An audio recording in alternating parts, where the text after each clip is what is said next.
The Gift of the Magi by O. Henry. $1.87. That was all, and 60 cents of it was in pennies. Pennies saved 1 and 2 at a time by bulldozing the grocer and the vegetable man and the butcher until one's cheeks burned with the silent imputation of parsimony that such close dealing implied. 3 times Della counted it. $1.87. And the next day would be Christmas. There was clearly nothing to do but flop down on the shabby little couch and howl. So Della did it, which instigates the moral reflection that life is made up of sobs, sniffles, and smiles, with sniffles predominating. While the mistress of the home is gradually subsiding from the first stage to the second, take a look at the home. A furnished flat at $8 per week. It did not exactly beggar description, but it certainly had the word on the lookout for the mendicancy squad. In the vestibule below was a letter box into which no letter would go, and an electric button from which no mortal finger could coax a ring. Also appertaining thereunto was a card bearing the name Mr. James Dillingham Young. The Dillingham had been flung to the breeze during a former period of prosperity when its professor was being paid $30 per week. Now when the income was shrunk to $20, the letters of Dillingham looked blurred, as though they were thinking seriously of contracting to a modest and unassuming D. But whenever Mr. James Dillingham Young came home and reached his flat above, he was called Jim and greatly hugged by Mrs. James Dillingham Young, already introduced to you as Della, which is all very good. Della finished her cry and attended to her cheeks with the powder rag. She stood by the window and looked out duly at a gray cat walking a gray fence in a gray backyard. Tomorrow would be Christmas Day, and she had only $1.87 with which to buy Jim a present. She had been saving every penny she could for months with this result. $20 a week doesn't go far. Expenses had been greater than she had calculated. They always are. Only $1.87 to buy a present for him. Her Jim. Many a happy hour she had spent planning for something nice for him. Something fine and rare and sterling. Something just a little bit near to being worthy of the honor of being owned by Jim. There was a pier glass between the windows of the room. Perhaps you have seen a pier glass in an $8 flat. A very thin and very agile person may, by observing his reflection in a rapid sequence of longitudinal strips, obtain a fairly accurate conception of his looks. Della, being slender, had mastered the art. Suddenly she whirled from the window and stood before the glass. Her eyes were shining brilliantly, but her face had lost its color within 20 seconds. Rapidly, she pulled down her hair and let it fall to its full length. Now, there were 2 possessions of the James Dillingham Youngs in which they both took a mighty pride. One was Jim's gold watch that had been his father's and his grandfather's. The other was Della's hair.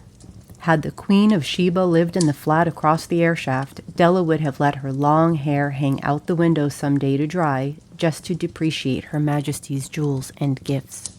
Had King Solomon been the janitor, with all his treasures piled up in the basement, Jim would have pulled out his watch every time he passed, just to see him pluck at his beard from envy. So now Della's beautiful hair fell about her rippling and shining like a cascade of brown waters. It reached below her knee and made itself almost a garment for her, and then she did it up again nervously and quickly. Once she faltered for a minute and stood still while a tear or 2 splashed on the worn red carpet. On went her old brown jacket, on went her old brown hat. With a whirl of skirts and with the brilliant sparkle still in her eyes, she fluttered out the door and down the stairs, where she stopped and read the sign, Madame Chaffroni, hair goods of all kinds. 1 flight up Della ran and collected herself, panting. Madame, large, too white, chilly, hardly looked the Chaffroni. "Will you buy my hair?" asked Della. "I buy hair," said Madame. "Take your hat off. and let's have a sight at the looks of it."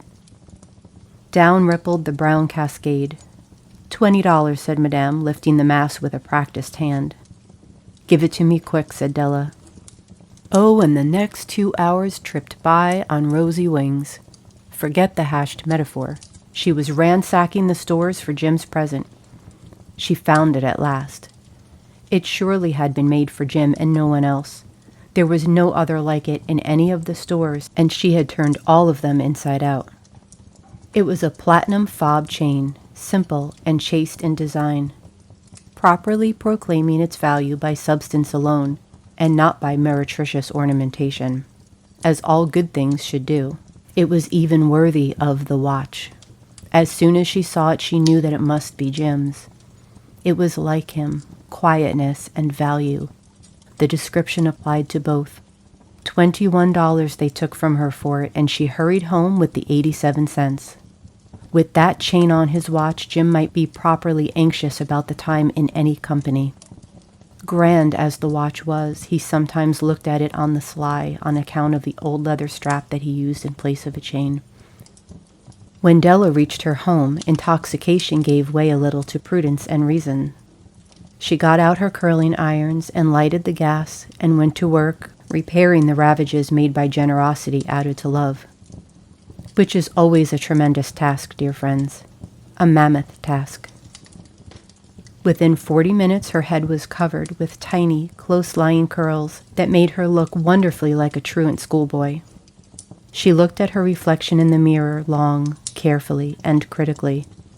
"If Jim doesn't kill me," she said to herself, "before he takes a second look at me, he'll say I look like a Coney Island chorus girl.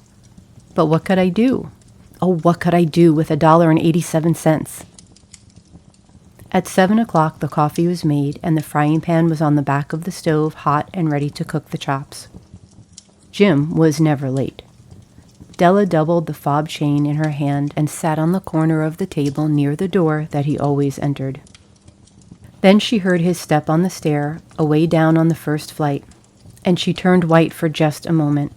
She had a habit for saying little silent prayers about the simplest everyday things, and now she whispered, "Please, God, make him think I am still pretty." The door opened, and Jim stepped in and closed it. He looked thin and very serious. Poor fellow, he was only 22, and to be burdened with a family. He needed a new overcoat, and he was without gloves. Jim stopped inside the door, as immovable as a setter at the scent of quail. His eyes were fixed upon Della, and there was an expression in them that she could not read, and it terrified her. It was not anger, nor surprise, nor disapproval, nor horror, nor any of the sentiments that she had been prepared for. He simply stared at her fixedly with that peculiar expression on his face. Della wriggled off the table and went for him. "Jim, darling," she cried, "don't look at me that way. I had my hair cut off and sold it because I couldn't have lived through Christmas without giving you a present. It'll grow out again. You won't mind, will you? I just had to do it. My hair grows awfully fast. Say Merry Christmas, Jim, and let's be happy. You don't know what a beautiful, nice gift I've got for you." "You've cut off your hair?" asked Jim, laboriously, as if he had not arrived at that patent fact yet, even after the hardest mental labor. "Cut it off and sold it," said Della. "Don't you like me just as well anyhow? I'm me without my hair, ain't I?" Jim looked about the room curiously. "You say your hair is gone?" he said, with an air almost of idiocy. "You needn't look for it," said Della. "It's sold, I tell you. Sold and gone, too. It's Christmas Eve, boy. Be good to me, for it went for you. Maybe the hairs of my head were numbered," she went on with sudden serious sweetness, "but nobody could ever count my love for you. Shall I put the chops on, Jim?" Out of his trance, Jim seemed quickly to wake. He enfolded his Della. For 10 seconds, let us regard with discreet scrutiny some inconsequential object in the other direction. $8 a week or $1 million a year? What is the difference? A mathematician or a wit would give you the wrong answer. The Magi brought valuable gifts, but that was not among them. This dark assertion will be illuminated later on. Jim drew a package from his overcoat and threw it upon the table. "Don't make any mistake, Dell," he said, "about me.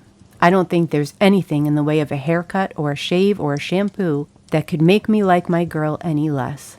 But if you'll unwrap that package, you may see why you had me going a while at first." White fingers and nimble tore at the string and paper, and then an ecstatic scream of joy. And then, alas, a quick feminine change to hysterical tears and wails, necessitating the immediate employment of all the comforting powers of the lord of the flat. For there lay the combs. The set of combs, side and back, that Della had worshipped long in a Broadway window. Beautiful combs, pure tortoiseshell, with jeweled rims, just the shade to wear in the beautiful vanished hair. They were expensive combs, she knew, and her heart had simply craved and yearned over them without the least hope of possession. And now they were hers, but the tresses that should have adorned the coveted adornments were gone. She hugged them to her bosom, and at length she was able to look up with dim eyes and smile and say, "My hair grows so fast, Jim." And then Della leaped up like a little singed cat and cried, "Oh! Oh!" Jim had not yet seen his beautiful present. She held it out to him eagerly upon her open palm. The dull, precious metal seemed to flash with a reflection of her bright and ardent spirit. "Isn't it dandy, Jim? I hunted all over town to find it. You'll have to look at the time 100 times a day now. Give me your watch. I want to see how it looks on it." Instead of obeying, Jim tumbled down on the couch and put his hands under the back of his head and smiled.